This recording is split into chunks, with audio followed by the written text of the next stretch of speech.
हाँ, याद है हमें, वो 9 अक्टूबर 2006 सोमवार का ही रोज था जब मान्यवर काशीराम ने अपनी आखिरी सांसें ली थीं। पर यकीन करिए हमारा, अगर सांसों ने काशीराम का थोड़ा और साथ निभा दिया होता ना, थोड़ा, बस 7 दिन और साथ निभा दिया होता, तो हिंदुस्तान की तवारीख का वो फैसला लिया जा चुका होता जिस एक फैसले के चलते हिंदुस्तान के करोड़ों दलितों की एक साथ एक झटके में तकदीर, तस्वीर, तासीर, तबीयत, यहां तक कि उनका नाम और उनकी पहचान भी बदल चुकी होती। मगर नियति ने तय वक्त के पहले ही काशीराम की जिंदगी की आखिरी सांसों की पटकथा लिख दी थी। सवाल उठ रहा होगा आपके जहन में कि वो कौन सा फैसला लेने वाले थे काशीराम। हम बताएंगे आपको, पूरी कहानी समझाएंगे आपको। मगर अब बात अगर काशीराम की आखिरी सांसों की आ ही चली है, तो फिर वो वाकया बताए बगैर कैसे रह सकते हैं हम? उस काली रात का सच बताए बगैर कैसे रह सकते हैं, जिस काली रात अपने बदन से बहे पसीने की हर एक बूंद पर अपनी आखिरी सांस तलक पछताते रहे थे काशीराम कि आखिर उस रात उनके बदन ने पसीना क्यों बहाया था, क्या है उस पसीने और उस काली रात की दास्तान, ये भी बताएंगे आपको। मगर उस एक फोन कॉल की कहानी नहीं सुनना चाहेंगे आप, जिस एक फोन कॉल के भीतर मान्यवर काशीराम ने हिंदुस्तान के वजीर आजम के तख्ते पर बैठे पीवी नरसिम्हा राव को उनकी हैसियत का आईना दिखा दिया था। और अब जब बात देखने दिखलाने तक पहुंच ही चुकी है, तो आपको काशीराम की जिंदगी की उस एक सुबह की झलक भी जरूर देखनी चाहिए, जिस सुबह काशीराम ने खुद फोन पर पंडित अटल बिहारी वाजपेयी को अपने आवास पर बुलाया। और जब अटल बिहारी वाजपेयी काशीराम के आवास पर पहुंचे, तब काशीराम ने चप्पलों से, असलियत की चप्पलों से कैसे अटल बिहारी वाजपेयी की इज्जत उतारी थी। आग बबूला हो गए थे अटल उस वक्त काशीराम के आवास पर। क्या क्या घटा था और कैसा था वो मंजर काशीराम और अटल बिहारी वाजपेयी के बीच घटा, एक एक तह सुनाएंगे आपको उस चश्मदीद शख्स की जुबानी जो उस वक्त काशीराम और अटल बिहारी वाजपेयी के साथ उस कमरे में मौजूद था, जिसने अपनी आंखों से अटल बिहारी वाजपेयी को भी देखा था, काशीराम को भी देखा था और उस चप्पल को भी देखा था। और जब इतना सब कुछ बता ही दिया है, तो काशीराम की जिंदगी के उस सबसे रहस्यमयी पहलू पर एक बात भी ना हो तो बड़ी नाइंसाफी नहीं होगी। क्योंकि सवाल तो बड़ा गहरा है कि जिस मायावती नाम के नक्षत्र को हिंदुस्तान की सियासत में जन्म दिया काशीराम ने, तैयार किया काशीराम ने, उसी मायावती ने काशी के साथ आखिरी वक्त में ऐसा सलूक क्यों किया? व्हील चेयर पर लाचार पड़े काशी का अपहरण करवाकर उन्हें कैद रखा। और यह दावा हम नहीं कर रहे हैं, ऐसे लोगों के द्वारा किया जाता है जिन्हें गंभीरता से लेने के सिवा दूसरा कोई विकल्प आपके पास है ही नहीं। तो बात तो करनी पड़ेगी काशीराम के जीवन के इस आखिरी अध्याय पर।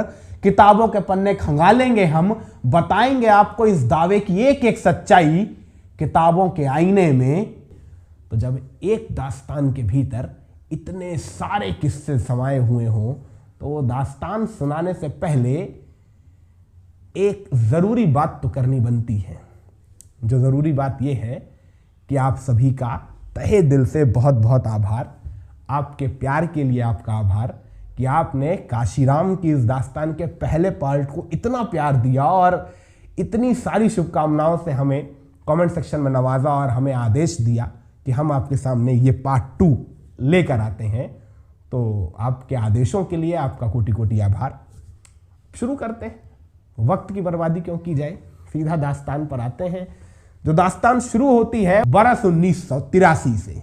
ये वही बरस था जिस बरस बामसेफ और DS4 जैसे सामाजिक संगठनों के पश्चात मान्यवर काशीराम ने मायावती के साथ मिलकर अपनी नई सियासी तंजीम बहुजन समाज पार्टी की नींव रखी और इसे इस देश के दलितों की अपनी सियासी तंजीम के तौर पर करार देते हुए आहिस्ता आहिस्ता अपने सियासी मंसूबों को नई परवाज दी। अब तक काशीराम को सामाजिक जीवन में रहते रहते करीब 3 दशक गुजर चुके थे, इसीलिए काशीराम इस मुल्क की सियासी तासीर को भली भांति समझते थे, जानते थे कि यहां ख्वाबों को आसमान की उड़ान दी जाती है और पावों को जमीन की तासीर देनी पड़ती है। इसीलिए काशीराम ने अपने सियासी अरमानों को ख्वाब जरूर दिए, मगर पांव हमेशा जमीन पर घिसते रहे। अपने सियासी सफरनामे का आगाज काशीराम ने देश के दिल कहे जाने वाले मध्य प्रदेश की जांजगीर उपचुनाव से किए थे, जहां कमरतोड़ मेहनत करने के पश्चात भी काशीराम को महज 35,000 मतों से ही संतोष करना पड़ा। करारी शिकस्त झेलने को मिली और अपने इस पहले चुनावी अनुभव ने काशीराम को इस मुल्क की सियासत की उस कड़वी सच्चाई से वाकिफ कराया कि यहां एक बड़े जन समुदाय के भीतर पसरे जन समर्थन को मतदान के वक्त मतों में तब्दील कराने की अपनी एक अलहदा सियासी गणित होती है, जिस सियासी गणित को धरातल पर अमली जामे में उतारने के लिए एक तय वक्त लगता है। और काशीराम को भी यह तय वक्त लगा। 1983 में काशीराम ने सियासी पदार्पण किया, फिर 87 में काशीराम ने दूसरी दफा देश के सबसे हाई वोल्टेज इलाहाबाद उपचुनाव में शिरकत की, जहां काशी को 70,000 वोट जरूर मिले मगर हाथ सिफर ही लगा। फिर तीसरी दफा काशीराम ने देश के प्रधानमंत्री राजीव गांधी के खिलाफ अमेठी में ताल ठोकी, यहां भी हाथ सिफर ही लगा। फिर चौथी दफा देश के दिल कहे जाने वाले दिल्ली के चुनावों में दस्तक देकर मुकाबले को रोचक जरूर बनाया काशीराम ने, मगर हाथ यहां भी सिफर ही लगा। यानी करीब 3.5 दशक सड़कों पर गुजारने के पश्चात चुनावी सियासत में उतरने के बाद 4 चुनावों में शिकस्त खा चुके थे काशीराम। मगर यकीन करिए हमारा, ये जितना हमें और आपको चौंका रहा है कि काशीराम जैसा व्यक्ति 4 चुनाव हार जा रहा है, उन दिनों चुनावी विश्लेषकों को बिल्कुल नहीं चौंका रहा था। उन दिनों चुनावी विश्लेषक तो कहा करते थे कि ये चारों चुनाव तो काशीराम की 4 चुनावी खुदकुशियां हैं। और अगर उन चुनावी विश्लेषकों की बातों पर गौर करेंगे तो बात गलत भी नहीं जान पड़ेगी। चुनावी विश्लेषक कहा करते थे कि जिस शख्स ने 3.5 दशक तक देश में दलित विमर्श की राजनीति की, तिलक तराजू और तलवार, इनको मारो जूते 4, वोट से लेंगे सीएम पीएम, आरक्षण से एसपी डीएम, ऐसे तीखे दलित विमर्श के नारे गढ़े हों, ऐसा व्यक्ति अगर दलित आरक्षित चुनावी सीट से नहीं चुनाव लड़ेगा तो उसका हश्र तो यही होने वाला है। सुनने में आपको भी बात तर्कसंगत लग रही है या नहीं? मगर काशीराम को ना जाने क्यों नहीं लगती थी। काशीराम ने सौगंध खा रखी थी कि वो किसी भी कीमत पर दलित आरक्षित चुनावी सीट से जीतकर संसद नहीं ही पहुंचेंगे। इसीलिए बार बार शिकस्त खाते मगर सामान्य सीट से ही पर्चा दाखिल करते। और वो कहते हैं ना कि करत करत अभ्यास के जड़मत होत सुजान। चट्टान कितनी भी सख्त क्यों ना हो और जूट की रस्सी कितनी भी मुलायम, मगर अगर रस्सी बार बार घिसेगी तो चट्टान को भी रस्सी की निशानी अपनी छाती पर उकेरनी ही पड़ती है। कुछ ऐसी ही थी काशीराम की सौगंध की कहानी, जिसने यकीनन काशीराम को एक अदद जीत के लिए 8 बरस तक इंतजार कराया, मगर अंततो गत्वा 1991 के इटावा लोकसभा चुनाव क्षेत्र से चुनावी जीत मुकर्रर कर ही दी। यह 1991 की इटावा लोकसभा चुनाव की जीत काशीराम के लिए बहुत खास थी। महज इसलिए नहीं कि यह उनके चुनावी सफरनामे की पहली जीत थी, बल्कि इसलिए कि इस चुनाव को जीतने के सिलसिले में वो उस सियासी मोड़ से गुजर चुके थे जिस मोड़ पर खड़े होते ही उन्हें उनकी सियासी मंजिल साफ तौर से नजर आ रही थी। समझ ना आया हो तो साफ शब्दों में समझाई देता हूं। वर्ष 1991 के इटावा लोकसभा चुनाव को जीतने के सिलसिले के दौरान ही काशीराम और मुलायम सिंह यादव के बीच पर्दे के पीछे से वो गठबंधन हुआ था, जिस गठबंधन ने जब समूचे उत्तर प्रदेश विधानसभा के भीतर विराट स्वरूप अख्तियार किया तो 1993 के कल्पनातीत नतीजे सामने आए और बाबरी विध्वंस के बाद विजयश्री के अश्वमेघ पे सवार कल्याण सिंह का रथ सत्ता के दरवाजे से बाहर कर दिया गया और मिले मुलायम काशीराम हवा में उड़ गए जय श्री राम के उस घोष से समूचे उत्तर प्रदेश की सियासत गूंजने लगी। और जब उत्तर प्रदेश की सियासी फिजाओं में गूंजते इस नए दलित सितारे की गूंज दिल्ली दरबार में बैठे हिंदुस्तान के वजीर आजम पीवी नरसिम्हा राव के कानों तक पहुंची, तब राव ने कांग्रेस के पाले में दलित वोट बैंक को दोबारा जोड़ने की खातिर काशीराम से संपर्क साधने की कवायद के लिए ताकतवर मराठा छत्रप शरद पवार को काशीराम से बात करने के लिए भेजा। पवार काशीराम से मुलाकात करते हैं और बात ही बात में काशीराम से पूछ बैठते हैं, वैसे बसपा को कितनी सीट चाहिए लड़ने के लिए? काशीराम पवार को एकटक सुनते रहते हैं और फिर पवार की आंखों में आंखें डालकर कहते हैं, आप महाराष्ट्र की भाषा में बात कर रहे हैं उत्तर प्रदेश की धरती पर खड़े होकर। मैं भी आपसे आप ही की भाषा में बात कर सकता हूं। वक्त बदल चुका है। दलितों की इस नई सियासी तंजीम के बाद कांग्रेस पार्टी अपनी सियासी चाल ढाल बदल ले तो बेहतर होगा। वैसे चाल ढाल से याद आया, चाल ढाल तो काशीराम की भी बदल चुकी थी 1993 आते आते, क्योंकि अब करीब 3.5 दशक तक मुफलिसी का जीवन जीने के बाद काशीराम देश की सबसे बड़ी पंचायत के सदस्य थे, हिंदुस्तान के सबसे बड़े सूबे की सत्ता के सरबराह थे। तो जाहिराना तौर से काशी की जिंदगी में संघर्षों ने आराम लिया था और सुविधाओं ने नया आयाम बसाया था। काशी अब सड़कों से ज्यादा वक्त संसद के गलियारों में गुजारने लगे थे। संसद की तमाम अहम समितियों के भीतर उन्हें बतौर सदस्य नामित किया गया था और ऐसी ही एक समिति थी जिसे एक रिपोर्ट दाखिल करने के लिए पंजाब का दौरा करना था। चूंकि पंजाब काशी का गृह सूबा था, इसीलिए उस टीम में बतौर सदस्य काशी को भी शामिल किया गया और काशी बतौर संसदीय समिति सदस्य अपने गृह सूबे पंजाब का दौरा करने लगे। करीब हफ्ते 10 दिन का यह समूचा प्रवास था काशीराम का, जहां दिन भर मेहनत करते काशीराम और रात में पंजाब के किसी न किसी गेस्ट हाउस में या किसी सर्किट हाउस में रात गुजारते। एक ऐसी ही रात थी जब काशीराम एक सर्किट हाउस के भीतर दिन भर की थकान उतारने के लिए रात को बेतहाशा नींद की गोद में गिरफ्तार चैन की नींद सो रहे थे कि अचानक रात के करीब तीसरे पहर में काशी की आंख खुलती है। आंख खुलती है तो समूचा बदन पसीना पसीना हो चुका था, माथे से पसीना बह रहा था, समूचा बिस्तर गीला हो चुका था पसीने से। इतनी गर्मी लग रही थी काशी को उस कमरे के भीतर कि रहना मुहाल हो गया था काशी का। अचानक काशी की नजर छत पर टंगे झूलन पंखे पर पड़ी तो झूलन पंखा बंद पड़ा था। झूलन पंखे से निकला हुआ रस्सा कमरे की दहलीज के बाहर गया था तो काशी ये देखने के लिए कि जिसकी जिम्मेदारी थी झूलन पंखा हाँकने की, वो शख्स आखिर गया कहां है और ये कैसा गैर जिम्मेदाराना व्यवहार है, किसी की आधी रात की नींद खराब कर दी। गुस्से में तमतमाए काशी कमरे के बाहर निकले और बगल में बैठे हुए पंखा हाँकने वाले उस शख्स को देखा तो मानो पल भर में बदन का लहू जम गया। समझ ही नहीं आ रहा था काशी को कि क्या कहे, क्या सोचे, क्या समझे। मानो पल भर में स्मृति कोश में संचित बीते 4 दशक की न जाने कितनी यादें धुंधल की तस्वीर बनकर सामने आ गईं। काशी एक टक खड़े होकर पंखा हाँकने वाले उस शख्स को बस निहारते रहे, निहारते रहे, निहारते रहे। जानता हूं आप सभी के जहन में सवाल कौंध रहा होगा कि आखिर पंखा हाँकने वाले उस शख्स में काशी ने ऐसा क्या देख लिया था जो उनकी ऐसी हालत हो गई थी। दरअसल पंखा हाँकने वाला वो शख्स पंखा हाँकते हाँकते सो गया था। बड़ी आम सी घटना लग रही है आपको। अगर आपने काशीराम की कहानी का हमारा पहला भाग सुना होगा तो आपको काशी की जिंदगी में इस घटना के मायने समझ आ गए होंगे, और अगर नहीं सुना है तो अभी संक्षिप्त रूप से हम आपको समझाइश दे देते हैं। दरअसल काशी के पिता पंजाब के एक सर्किट हाउस में नौकरी किया करते थे और उनकी ड्यूटी भी पंखा हाँकने की होती थी।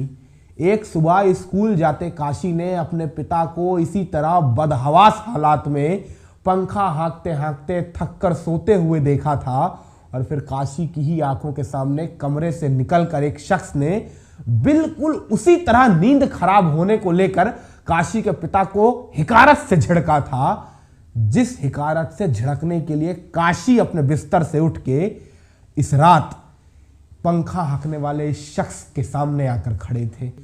काशी को याद आ रहा था कि कैसे छुटपने के काशी ने उस शख्स को हिकारत भरी नजर से देखकर सोचा था कि मेरे पिता ने अपनी रातों की नींद खर्चा कर इसकी रातों की नींद बचाई है, और आज भोर के वक्त जरा सी आंख लग गई तो इस शख्स ने इतनी हिकारत से झड़का मेरे पिता को।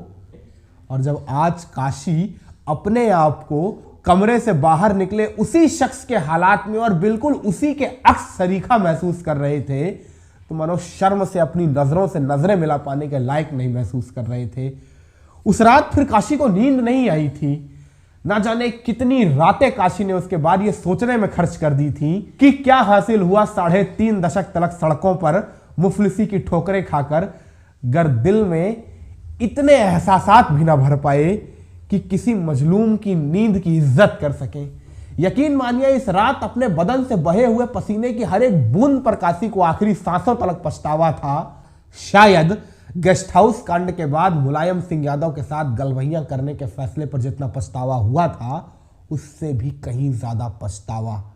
वैसे गेस्ट हाउस कांड की बात हो ही चली है तो गेस्ट हाउस कांड के बाद के घटनाक्रम पर एक नजर दौड़ानी भी जरूरी हो जाती है, क्योंकि गेस्ट हाउस कांड के बाद ही हिंदुस्तान की सियासत का वो अभिनव प्रयोग सामने आया था जहां अगड़ों की पार्टी कही जाने वाली भारतीय जनता पार्टी और पिछड़ों की पार्टी कही जाने वाली बहुजन समाज पार्टी ने आपस में गलबहियां कर समूचे हिंदुस्तान की सियासत को सियासी प्रयोगों की एक नई सुबह मुकर्रर की थी।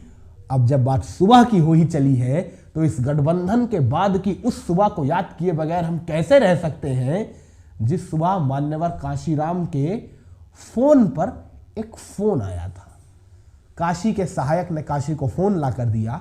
काशी ने फोन उठाया तो लाइन उस पार पंडित अटल बिहारी वाजपेयी थे जो काशीराम से एक मुलाकात करना चाहते थे। मुलाकात सियासी ताल्लुकातों को लेकर थी तो काशी ने कह दिया कि ठीक है, आवास पर आ जाइए। चंद घड़ियों के भीतर अटल बिहारी वाजपेयी का काफिला काशीराम के आवास के दरवाजे पर दस्तक दे चुका था। थोड़ी हलचल तेज होती है और अचानक काशीराम के कमरे के दरवाजे के सामने श्वेत वस्त्र धारण किए पंडित अटल बिहारी वाजपेयी की छवि नजर आती है। वाजपेयी जी अपने चिर परिचित अंदाज में हाथ जोड़े हुए प्रणाम की मुद्रा में काशीराम से नमस्कार करते हुए कमरे के भीतर दाखिल हो रहे होते हैं। पहला कदम दहलीज के अंदर रखा ही था वाजपेयी ने कि अचानक अटल बिहारी वाजपेयी के बाजू को किसी ने ठक ठक करके ठोकर मारी। अटल बिहारी वाजपेयी के बाजू को। वाजपेयी जी बड़ी खिन्नता के साथ पलट कर देखते हैं कि किसने किया ऐसा साहब। वाजपेयी जी का बाजू कोई छू ले, वो भी इस अमर्यादित ढंग से, तो जाहिर सी बात है वाजपेयी को थोड़ा गुस्सा आया। और वो गुस्सा और ज्यादा तब बढ़ा जब वाजपेयी ने पीछे उनकी बाजू को ठोकर मारने वाले की सूरत देखी। वो काशीराम का एक आम सा सहायक था, एक आम सा हेल्पर। अब काशीराम के एक आम से हेल्पर की इतनी हिमाकत कि वो अटल बिहारी वाजपेयी की बाजू ठक ठक करके ठोक दे, आप इल्हाम कर सकते हैं इसके मायने। खैर, वाजपेयी जी ने मौके की नजाकत को भापा और मुस्कुराकर उससे पूछा कि क्या हुआ महोदय। तो उस शख्स ने वाजपेयी की आंखों से आंखें डालकर कहा, चप्पल बाहर उतार दीजिए, अपनी चप्पल बाहर उतार दीजिए, नंगे पैर अंदर जाइए। जानता हूं बहुत सारे लोगों को लग रहा होगा कि ऐसा क्या कह दिया था उस सहायक ने, मान लिया ढंग अमर्यादित था, मगर चप्पल ही तो उतारने को कह रहा था। मगर कैसा लगेगा आपको ये जानकर घर में ये बताऊं कि उस वक्त काशीराम के कमरे में मौजूद काशीराम ने खुद जूता पहन रखा था। काशीराम के बगल में 2 और लोग बैठे थे, उन्होंने भी अपने पैरों में जूते पहन रखे थे। तो पंडित अटल बिहारी वाजपेयी की चप्पल उतरवा लेने का क्या मतलब हो सकता है? आप सब समझदार हैं, इशारा काफी होता है मजलूम समझने भर के लिए। खैर, अटल बिहारी वाजपेयी ने मौके की नजाकत को समझा। अब वो आवास पर आ ही गए थे तो मुलाकात को सादगी से समाप्त करना चाहते थे, तो चप्पलें उतार दी और नंगे पैर काशीराम के कमरे में जा पहुंचे। ये समूचा मंजर और वाकया हमें उस वक्त काशीराम के बगल में बैठे हुए जो 2 लोग थे उन्हीं में से एक के जरिए पता चला है, जो वरिष्ठ पत्रकार अमिताभ अग्निहोत्री थे, जो काशीराम का साक्षात्कार लेने काशीराम के आवास पर उस वक्त मौजूद थे। और काशीराम ने ही उन्हें वाजपेयी की आमद की सूचना दी थी और कहा था कि बैठे रहो, अटल जी आएंगे तो उनसे भी 2-4 सवाल पूछ लेना। अब अटल बिहारी वाजपेयी और काशीराम के बीच घटे इस प्रसंग पर आपकी प्रतिक्रिया क्या है, ये कृपया करके कमेंट सेक्शन में जरूर दीजिएगा, क्योंकि आगे चलकर काशीराम और वरिष्ठ पत्रकार आशुतोष के बीच घटे उस मशहूर थप्पड़ कांड पर प्रतिक्रियाएं तो लोग आज तक देते ही रहते हैं, जिस थप्पड़ कांड के प्रसंग के दौरान काशीराम के अक्खड़ रवैये की आलोचना जमकर होती रहती है। और इतना ही नहीं, 1998-99 आते आते तो काशीराम के अक्खड़ रवैये के न जाने कितने वाकयात आपको उंगली पर गिनते हुए मिल जाएंगे। हालांकि इसके पीछे कुछ लोग वजह काशीराम के व्यवहार में आए परिवर्तन से ज्यादा 1996-97 के दौर में ट्रेन के भीतर सफर करते काशीराम को आए उस ब्रेन अटैक को मानते हैं, जिसने आहिस्ता आहिस्ता काशीराम के स्वास्थ्य को इतना कमजोर कर दिया था, दिन ब दिन इतना गहरा प्रभावित किया था कि बरस 2000-2001 आते आते तो काशीराम की हालत इतनी बिगड़ चुकी थी कि काशीराम अपने कमरे से बाहर बामुश्किल नजर आते थे। और बीते 3-4 वर्षों से लगातार गिरते काशीराम के स्वास्थ्य ने बरस 2004 में एक बड़ा गोता लगाया, जब काशीराम को कोमा का अटैक आया। और इस कोमा के अटैक के बाद काशीराम पूरी तरह से व्हीलचेयर पर आश्रित हो चुके थे और काशी के जीवन के इस आखिरी कालखंड में ही पदार्पण होता है काशीराम और मायावती के 3.5 दशक पुराने संबंधों के सबसे विवादास्पद और रहस्यमयी प्रसंग का, जिस प्रसंग को दो अलग अलग तबके दो अलग अलग तरीकों से परिभाषित करते हुए नजर आते हैं। एक तबका है जो काशीराम के इस आखिरी कालखंड में काशीराम की प्राण प्रण से सेवा शुश्रूषा करती हुई मायावती की प्रशंसा के गीत गाते हुए नजर आता है, और एक दूसरा तबका है जो काशीराम के परिवार वालों का तबका है, जो काशीराम के इस आखिरी कालखंड को मायावती का घोंपा हुआ धोखे का खंजर बताता है। जो परिवार यह दावा करता है कि काशीराम के जीवन के आखिरी कालखंड में मायावती ने काशीराम का अपहरण कराकर उन्हें कैद में रखा था, अपहरण कराकर कैद में रखा था ताकि वो अपने परिवार वालों से मिल ना पाए और उनके परिवार का कोई भी सदस्य उनसे मिल भी ना सके। अब इन दो दावों में हकीकत क्या है और फसाना क्या, इसका फैसला करने के लिए अगर किताबों का रुख करेंगे तो वहां तो काशीराम पर लिखी हर एक किताब के आईने में आपको महज काशी की सेवा शुश्रूषा में लीन माया की तस्वीरें ही नजर आएंगी। हाँ, अगर बात मेरी व्यक्तिगत राय की करेंगे इस प्रसंग पर, तो मेरी दृष्टि मात्र इतनी भर है कि काशीराम के अपहरण करना या उन्हें कैद में रखने जैसे तो कोई प्रश्न है ही नहीं, चूंकि इसका उल्लेख कहीं नजर ही नहीं आता है। मगर इतना जरूर रहा होगा कि मायावती काशीराम के साथ उनके आखिरी वक्त में खड़े रहना जरूर चाहती रही होंगी, ताकि काशीराम के इस दुनिया को छोड़कर जाने के पश्चात उनकी समूची सियासत की इकलौती सियासी उत्तराधिकारी के तौर पर वो ही नजर आए। और ऐसा ही हुआ। जब 9 अक्टूबर 2006 के रोज काशीराम ने इस दुनिया को अलविदा कहा, अपनी आखिरी सांसें ली, तब उनके साथ चट्टान की तरह मायावती हर वक्त खड़ी रही। और अब जब बात मान्यवर काशीराम की आखिरी सांसों तक आ ही पहुंची है, तो आपको काशी के उस फैसले के बारे में बताना भी जरूरी हो चुका है, जो नहीं लिया जा सका महज इसलिए क्योंकि काशी की सांसों ने उन्हें दगा दे दिया था 9 दिनों का वो एक फैसला जो हिंदुस्तान के करोड़ों दलितों का नाम, उनकी पहचान तलक एक झटके में बदल देता। तो वो फैसला था हिंदू धर्म छोड़ बौद्ध धर्म स्वीकारने का फैसला। काशीराम ने दिवंगत होने से करीब 7 वर्ष पहले एक फैसला लेते हुए यह ऐलान किया था कि बाबा साहब भीमराव अंबेडकर ने जिस रोज बौद्ध धर्म स्वीकार किया था, उसके ठीक 50 वर्ष बाद की तारीख पर काशीराम और मायावती करीब 2 करोड़ से ज्यादा दलितों के साथ हिंदू धर्म छोड़ बौद्ध धर्म अपना लेंगे। मगर काशी अपने इस फैसले को हकीकत के अमली जामे में उतार पाते, इसके पहले ही सांसों ने उनसे दगा कर दिया और काशीराम की कहानी 9 अक्टूबर 2006 के रोज थम गई, हमेशा के लिए।